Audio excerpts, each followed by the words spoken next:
So, Jake linked me this last night. Community manager from Star Citizen.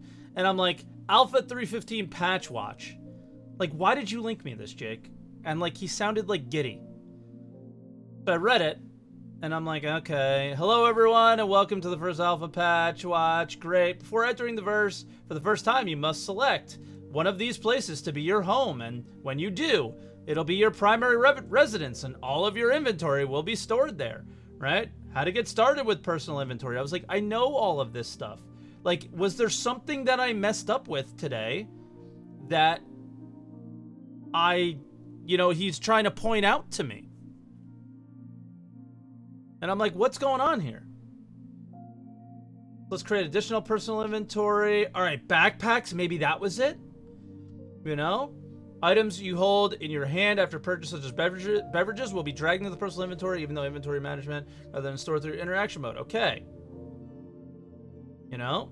This is all simple stuff. If you haven't played Alpha 315 yet, this is going to be a great post for you to learn how to do everything. So, vehicle inventory. Once you spawn and enter a ship, the vehicle tab, so there's inventory in your vehicle, looting, all of this stuff. And then I got here. And I was like, server crash recovery, we heard you like trading fixes.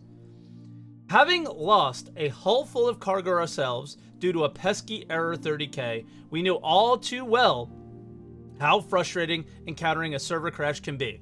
For that reason, we're happy to announce the addition of server crash recovery. So how does it work? We're adding functionality that creates a heartbeat, regular logging with persistence for you and your ship. So in the case of a server crash, the backend will recognize that an unexpected timeout has happened, allowing you to visit any ASOP terminal and spawn your ship intact and exactly as it was pre-crash. That means your cargo, ship status, health and fuel, and any items you had lying around your ship will return in the exact state that it was. Now, it's important to note that this is merely a simple interim fix. Long-term, this will all be handled by the entity graph and server meshing work that we heard about at CitizenCon, where we'll track shard history, which will allow us to properly retain information and restore you directly to the moment you left off, mid-quantum flight, etc.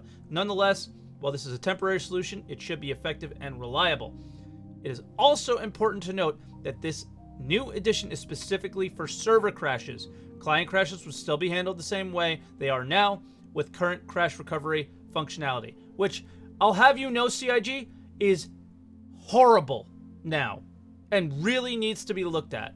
So if this was your initiative for server crash recovery, please look at client crash recovery. I never get back into the same server with my friends. If I do, I'm not back in the same place that I was before very often. There's something going on there that it used to work and now it doesn't. This is currently in review and will hit the PTU very soon. I can't imagine it's not going to come to the PTU without Wave 2, would be my guess, because they want a lot of people 30K'ing and seeing if this works. We hope this post will make it easier for you to get started in Alpha 315. Wow.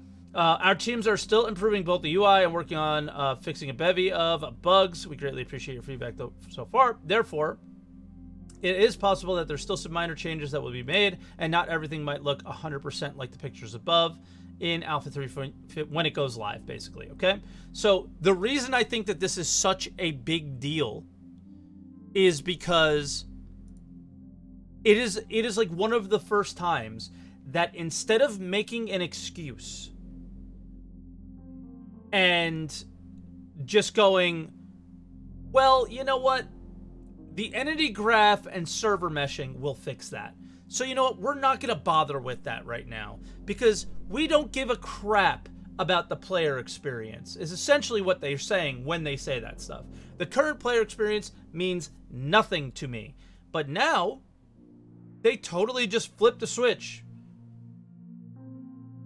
They literally made a fix that they're already working for the fix on because someone cares about our player experience. And that is fantastic. And let me tell you something. Any of you white knights out there that have been posting comments on my YouTube channel and on my Twitch about me being salty, this is literally what I've been talking about for years. This specific thing. Fix the issues that we're dealing with now, even though you have a long-term fix. This is all I've ever been talking about, is literally something like this now. Star Citizen as a game does not have to be great right now, but it cannot be horrible. It is not an alpha. It is not a live service. It literally needs to be both. And for it to be both, you have to care about the player experience too. And this is the first time I really, really feel like they went out of their way to care about that. And for that, like, I'm so happy. This means so much to me on so many levels. Like, just like my faith in the project went from very low to very high in one post. And hopefully it works. But also, all of the comments and all of the hate and all of the shit people have talked about me is just vindicated in one post. So, yeah. Like, actually exciting. Okay? Alright. And then this is from Chad McKinney, who made it, I believe. So, to make up for shilling for Ruin, I added server crash recovery to 3.15. Did iCache make this possible, or was it more of a matter of internal prioritization? It's my understanding that iCache isn't a thing anymore, and iCache is the new name for entity graph streaming, but no, the logic that handles this is actually entirely server-side via our normal persistence mechanisms.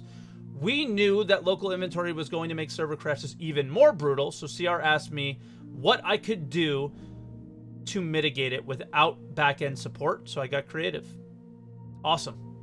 Chad, thank you. Thank you.